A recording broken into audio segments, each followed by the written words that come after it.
beeyo abaami n'abakyala abavubuka n'abatennyo gano ge mawulire gaffe ku ngoma nga gakusomerwa ladies like tuula kalira wuliriza nyumirwa amawulire. Eddungu lyeyongedde okusaasaana ku misinde egyayiriyiri mu gino emyaka nga kati ekitundu kimu ku bisatu ekyensi yonna kyekiri mu bulabe bw'okufuuka eddungu gye bujja. Yose Mazinga Africa esuubirwa okufiirwa ebitundu bisatu ku by'ettaka lyayo eggimu eno embeera weetaakyuke ekiyinza okwongera obutabanguko enkaayana z'ettaka ewamu n'ebbula ly'emmere. Ekitundu ekitwala ensi ye Kenya, Somalia ne Ethiopia kibadde mu mbeera y'ekyo ey'okumala emyaka 3 egy'omuddiringanwa ng'eno embeera eressa abantu abasoba mu bukadde 13 nga beeryankuta. Ekyukakyuka mu mbeera y'obudde naye yongedde eddungu okusaasaana mu bitundu ebiwera olw'enkuba okufuuka ey'olumaggamagga n'ebyo ey'okweyongera wabula amawanga agasinga kati gakyasiitaala mu kulemesa eddungu okwetaaya. Eddungu terikyalina butuuze mu kitundu kye Tigray region mu nsi ya Ethiopia okuva mu 1991 ng'abatuuze b'ebitundu bino baakunga abatuuze okuva mu buli maka okwewaayo okuzimba enzizi emikutu gy'amazzi n'amabibiro okumala ennaku 2 mu mwaka. Abatuuze bano basobodde okutambuza amayinja n'ettaka ebiwerera ddala ttale 9 ekibayambye okuzzaawo obutonde bw'ekitundu kya eka kakadde kabukalamba nga kati ettaka ly'omu kitundu kino lyeyongedde okukuuma amazzi wamu n'ettaka obutayiringita olwo abatuuze ne beeyongera okulima emmere n'okufuna ensimbi mu bye balima. Eno enkola y'ekitundu kya Tigray ye yawangudde ekirabo kya Gold Future Policy Awards eky'omwaka guno nga kino kiweebwa enkola y'okulwanyisa eddungu esinze mu nsi yonna. Eyi saati wagiguzeewa? Nagiguze ku katale ku mudaala ndowooza omanyi gye bagula engoye z'emivumba yadde nga banaatera okuziwera. East Africa Community yayagala okuzza obujja amakolero g'engoye mu mwaka gwa 2016 bwekyo n'essaawa akakwakulizo k'okuwera engoye eziva e Bulaaya ewamu n'okuyamba bannansi okufuna ebyokukola kubeera emirimu gye banoonya. Pulezidenti Museveni naye alaba nga keekadde bannayuganda twesoboleyo engoye n'ebigwa mu kkowa eryo tutandike okubyekolerako. Naye kampuni mu Amerika ezisuubuza engoye ezikozeeko enzigi tezinnaziggalawo era batadde ekitongole kya Amerika ekyobusuubuzi ku nninga okulaba nga basigalawo era nga bakyayagala okutikka ebyamaguzi byabwe paka mu mawanga gonna awatali kulekeraawo.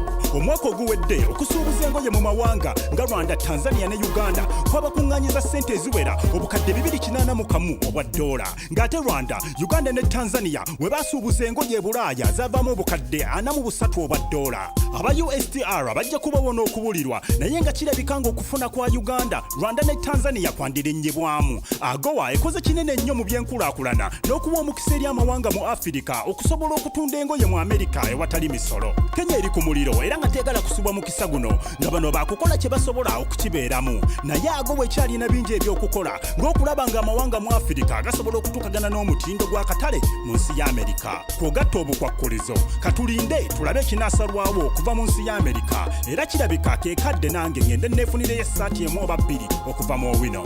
Sigadde nze Reef HD nga mbaweereza ku Newsbeat.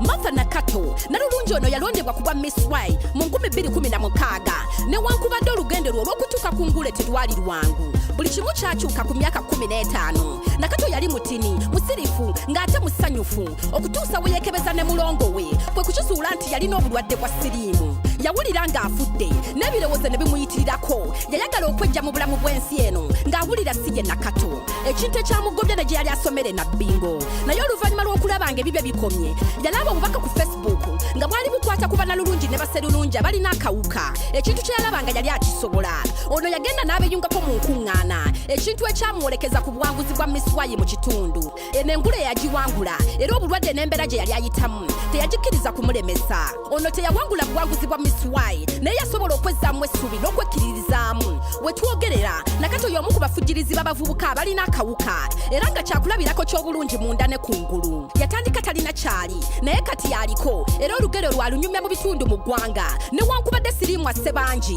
embeera gye bayitamu ate yeesinga okubanyigiriza. Sigadde nze MC Jala nga mbaweereza ku Newsbeat.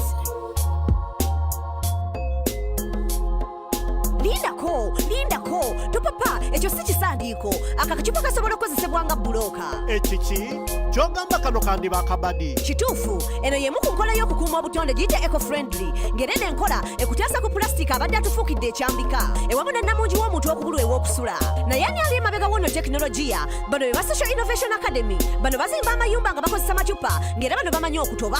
Kano akakodyo baakajja ku mukubi wa pulaani z'amayumba Omujamani ngono ye yayiye enkola ya Ecotech nga muno macupa ge bakozesa mu kifo kya bulooka okuzimba amayumba ka obuyonjo ne tanka z'amazzi. Ono tekinologiya yagezesebwa mu South America, Nigeria, Uganda ne India yatuuka dda. Mu kusooka nali ndowooza kino kya kiralu naye n'enkola ya buyiiya. Oba onywa mirindo ba Fanta era kisigala kikola. Jjukira nti kyoyita ekisaaniiko kyandiba eky'obugagga ky'omulala. Era ebisaaniiko byandifuka ennyumba y'omulala mu dda. Bw'oba tokikkiriza naawe kigezeeko. Waakiri osuleko ekiro kimu mu nnyumba yazimbibwa mu macupa.